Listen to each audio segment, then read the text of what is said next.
ओडिशा मुख्य समाचार 22 डिसेम्बर 2025। 1 राजनैतिक घटनावली और विधानसभा। राज्य में आईन श्रृंखला परिस्थिति को नहीं शासक बीजेपी एवं विरोधी बीजेडी मध्य बाकयुद्ध जारी रही। विरोधी दल नेता नवीन पट्टनायक राज्य में बढ़ुथिबा अपराध विशेषकर महिलांक विरोध में हिंसा को नहीं गभीर चिंता प्रकट करिसेंती। नवीन पट्टनायक अभियोग करिसेंती जे वर्तमानर सरकार अपराध नियंत्रण करिबारे संपूर्ण विफल होइछंती।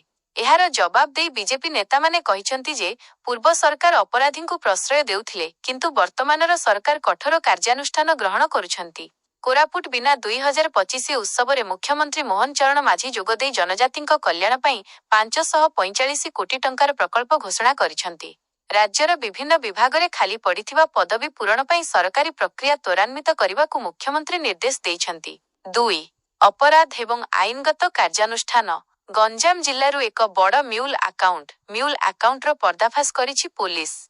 साइबर अपराध पाई व्यवहृत हेउथिबा बैंक आकाउंट जोगाउथिबा अभियोगरे 4 जण ब्रोकरंकु गिरफ करा जाइछि।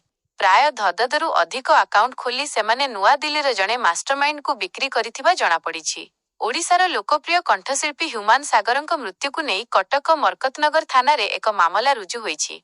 ह्यूमान सागरंक मां एहा एक योजनाबद्ध हत्या बोली संदेह करी पुलिस निकट रे अभियोग करिछंती। एही मामला रे पुलिस 3 जणंकु नोटिस जारी करी जेवरा पाई डाकिथिबा जणा पड़िछि। राजधानी भुवनेश्वर रे जणे नाबालिकांकु गणदुष्कर्म मामला रे पुलिस पक्षरु तदंत जोरदार होइछि। 3 दुर्घटना और विपर्यय।